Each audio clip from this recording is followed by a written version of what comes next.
So this is the review of Nora Roberts' final book in the Concannon Sisters Trilogy, and it's called Born in Shame, and it's based on the last sister called Shannon. Now, compared to the other books, you've got Maggie and you've got Brianna. So Maggie was born in fire, and she was born out of wedlock between the parents, and she had her happily ever after with Rogan. And then you've got Born in Ice, which was Brianna, and she was born out of duty, and she had, I don't want to say she had a happily ever after with Grace and Tane, because can you really be happy with someone like that? I don't know. I wouldn't. But it's not about me. God forbid. But this is called Born in Shame, and it's based on the third sister. But the twist here is this is a half sister. So, because of the dad, who is an all round adulterer that has no real life plans and not really good at anything else other than adultery or casual intercourse, he fell in love with a young traveler from America who was traveling through Ireland to see her heritage, met on a cliff, and they had sudden heat, and before you knew it, Shannon was conceived.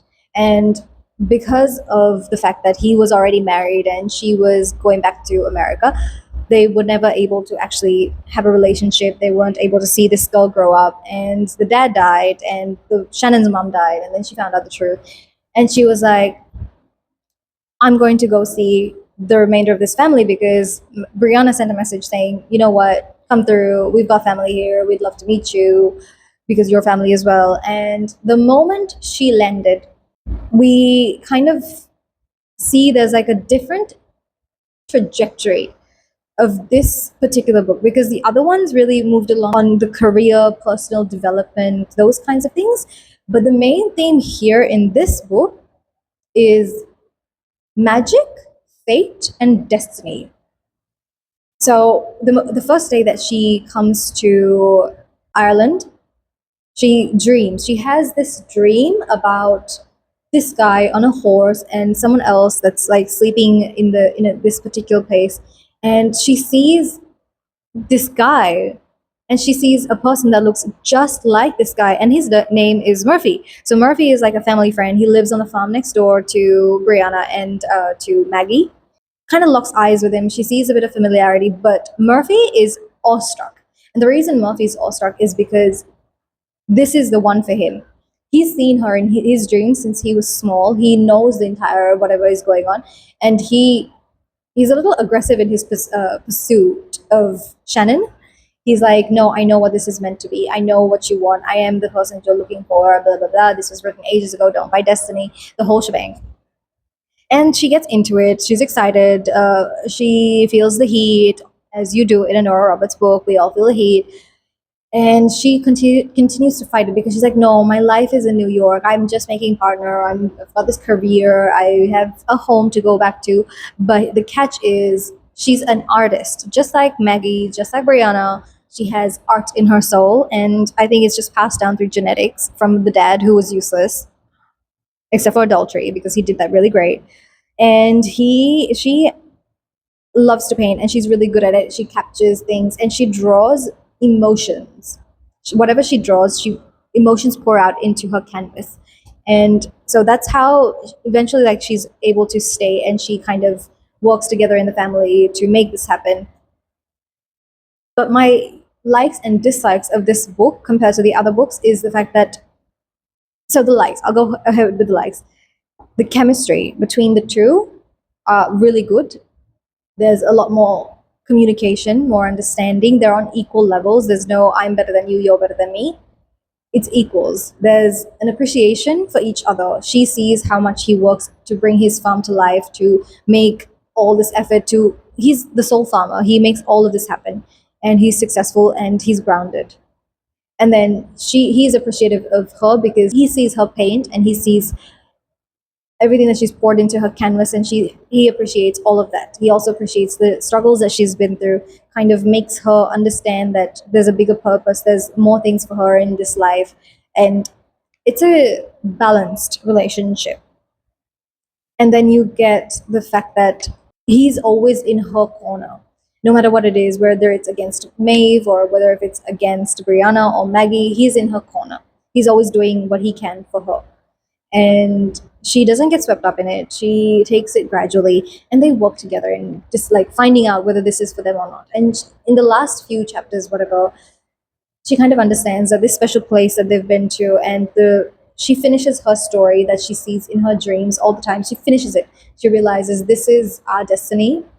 This is what it's supposed to be, and I'm choosing to stay. Yeah, there was a bit of forcing.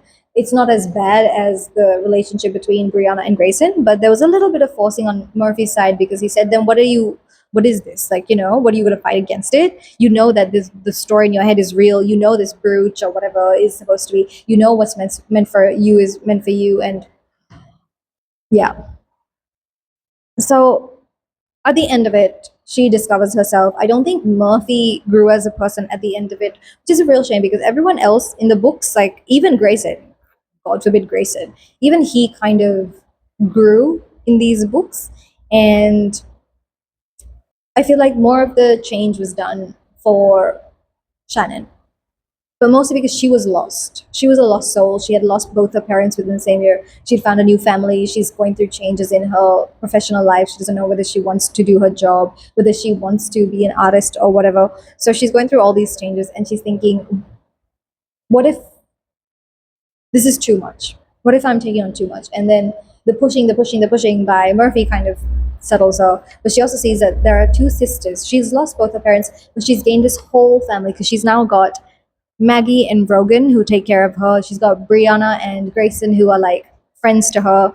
And she sees a real future for her life. She sees things that she's never had before. She sees marriage, kids, and all of that. And she's accepting of it. She's willing to move forward with her life, because she didn't see a future before. After her parents passed away, she was lost. So now she's finally come full circle. She's found herself.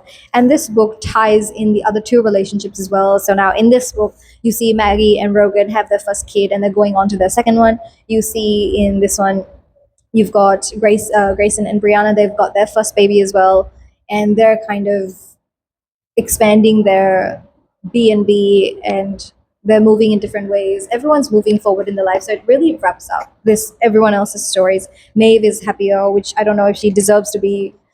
Yeah, yeah. So that is the final book in the Concannon Sisters Trilogy, called Born in Shame by Nora Roberts. That ends my Concannon Sisters Trilogy by Nora Roberts. I'm just going to share it with you guys here. If I can just pin this like that. Hopefully it doesn't make too much noise. So we started out with Born in Fire, we've got Born in Ice, and we've got Born in Shame. So fun. So I hope you guys enjoy this, and I definitely recommend this trilogy. It's a very quick read. I was able to finish off all the books. This one was much faster because I enjoyed it, but overall, really great. Easy reads, very straightforward, very picturesque, because I really enjoyed how Ireland was displayed, again, which is the reason why I booked my tickets to Ireland, West Cork. I'm really excited about that. And yeah, so I hope you guys enjoyed this video, these 3 reviews. This is one of my, I think this is one of my most expressive reviews of just fiction books. I usually don't talk this much on romance fiction, but I'm glad I did, because I enjoyed it. So definitely, it's an old series, but it takes romance back to like traditional romance. So yeah, I hope you guys enjoyed it. I did recording it, and I'll see you guys in the next video. Until then, enjoy the rest of your week.